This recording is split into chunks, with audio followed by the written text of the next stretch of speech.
Hello, and welcome back to Fierce Entertainment. For my next review for today, and that will be for 1980s cult classic, and still today one of the best horror films of all time. And I still believe that it is one of the best horror films of all time. And yes, I am looking very forward to the sequel that comes out next month in November.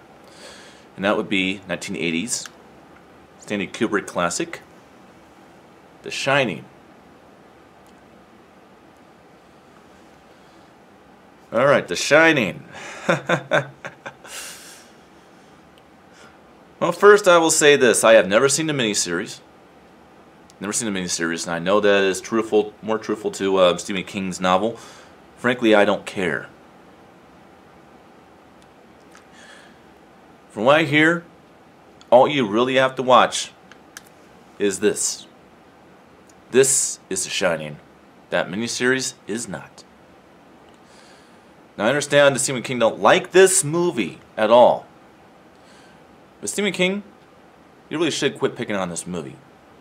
This is a million times better. I've never seen your miniseries, but from what I hear, this is a million times better. Maybe one day I will see your miniseries and I'll make my own assessment on it. Probably will. So a few Stephen King miniseries I do want to get my hands on, like Rose Red as well as The Shining. Because I even plan on doing a miniseries event at some point in the future. But for now, this is what I could think about when I think of The Shining. And it's what everybody else thinks about when they think of The Shining is this. Alright. What makes The Shining so good? It's because it's so brilliantly casted, in my opinion, with Jack Nicholson. Now, I will tell you that this movie definitely does relate to me in a lot of ways. I'm a recovering alcoholic. And, well, I haven't drank any alcohol for almost 3 years now. I can tell you right now. Especially these days because I can legally drink. I'm tempted every single day that I drive to work. I am tempted to buy a bottle. They say it takes 5 or more years to rid yourself of the craving for alcohol. And that's one of the things I really like about this movie, is that in a lot of ways that's part of what causes Jack Nicholson's character, Jack Torrance's abyss into madness in the movie. And that's something that we can all relate to. Our recovering alcoholics or addicts of any kind, we can relate to that. And that's something that I really like about horror films, is when you can actually relate to our characters, our main characters or whatnot. We can actually relate to them. Is actually something that really is inspiring in a lot of ways.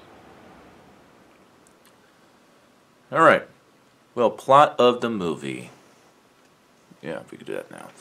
Plot of the movie, I'll do simple like I was with the last one. Which I won't go over but 26 seconds, but that last 26 seconds of the Silent Slot review was irrelevant to the review. I was just puttering on, so it'll be 15 minutes on that one. We'll make it quick and simple on this one too. A struggling writer, it never was mentioned if he was non-fictional or fictional writer, but a writer, an amateur novelist, wants to go ahead and do a resort escape into a place to where he could have silence so he could write. So he takes on being a caretaker of the Stanley Motel in Colorado. Doesn't know much about the history of it at all. He does know that the previous caretaker did kill his family after going insane. But he figures that's not going to affect him. He has a history of alcohol issues and has been a recovering alcoholic. And it is exposed later in the film that he did have one case or two case episodes of abusing his son. Well, his son, and his wife move into the Stanley Hotel for the winter to be the caretakers of the Stanley Motel. A big storm comes in. Big storm comes in, and the isolation of the hotel starts kind of driving Jack a little insane. And we find out that both him and his son have a special gift known as, what they refer to in the movie, is The Shining.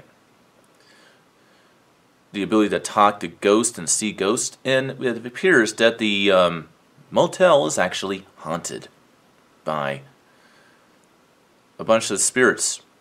In particular, some very haunting ghost spirits. And then, interesting enough, it seems that any caretaker that actually does take the job of the caretaker at this hotel gets absorbed by the hotel. Now, that's my kind of take on it, on describing the end of the movie. But there's many different ways to analyze that. But basically, he goes insane. Even has hallucinations of getting drunk and drinking alcohol in a big bar, sort of ballroom in the hotel. And in doing so, he attempts to murder his family. And he meets his demise by freezing to death in a snowy maze outside of the hotel.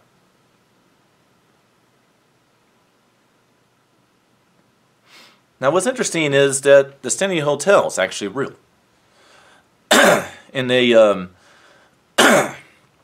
actually did film at the real, actual Stanley Motel in Estes Park in Colorado. And supposedly, the hotel was haunted.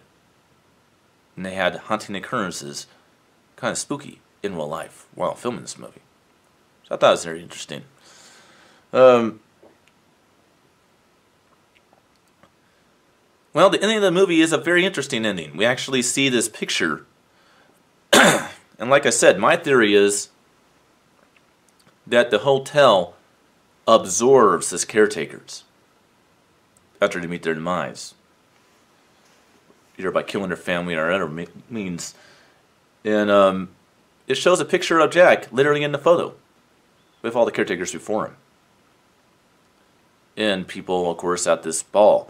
But what's interesting is it shows a date on that photo. And that photo was, this is 1980. That photo took place about 65 years earlier. Possibly 70. And what's interesting is, throughout the movie, Jack Turner's character, Jack Nicholson plays him,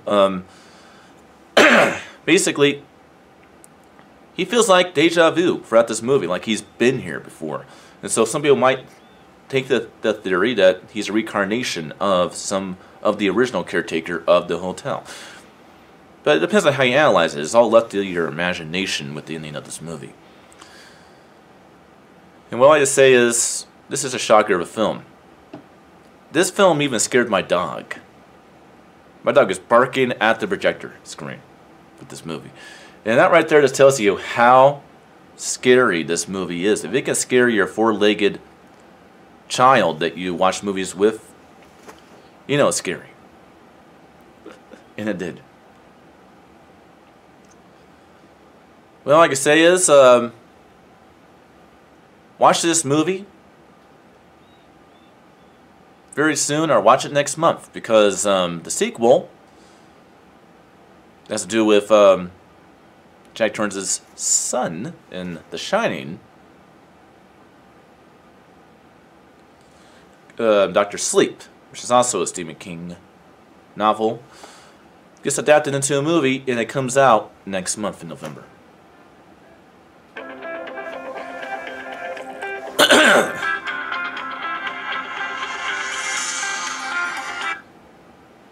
Sorry, I'll come on my back in a minute. Wrapping this up. And basically, I just really enjoyed this movie. It's just a really good one. I really thought this film delivered on all levels. Now for the quality. The quality has goodness and it also has badness. There's good and bad in this quality. There's not really any ugly in the gray area in the middle. There's elements that are good and there are elements that are bad. Let's go to the good. The good is the picture. The picture is absolutely brilliant in this movie. I can say I really enjoyed it. Really enjoyed the picture in this movie. Very, very well crafted for a Blu-ray. Definitely have no problems with the picture. The picture is really good. What I found is very interesting about the picture of this movie is it has a lot of vivid colors in it. And this is the 2K version, not the new released 4K version. And there's a lot of vivid colors in this movie. They did a really good job on the restoration of The Shining. Where it suffers is in the audio. Now you have two options of audio. You have this,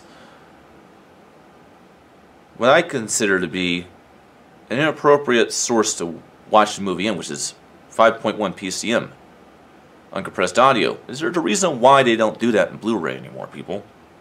It's not true to the original elements of the movie. And then you have a Dolby Digital 5.1 track, which is how I watched the movie. Now, this is what I have a problem with, the audio. The mono track is very low. It kind of reminds me of Constantine's Dolby True HD track, which I will probably talk about in December when I do the DC film universe. But I really don't like it when the mono track is so low they have to kind of... Oh, that's what they're saying. I hate that. As for everything else in it, it was pretty top-notch, but a bit flat at times. And so they could have done a lot better job on the audio of the movie. But overall, it was a pretty good experience when it comes to this movie. It was very theatrical. I did enjoy watching it on the big screen. And that's pretty much all there's to say about Stanley Kubrick's The Shining from 1980. And I will see you guys next time for my next review, which will be The Thing, also known as John Carpenter's The Thing, to continue the Masters of Horror demonology that I'm doing to wrap this Horror Film Festival up. Like I say, I hope you guys have enjoyed it. It's had its rough edges with death and real life and stuff like that, but I think we've done a pretty good job this time around. And I will see you guys next time. Until then.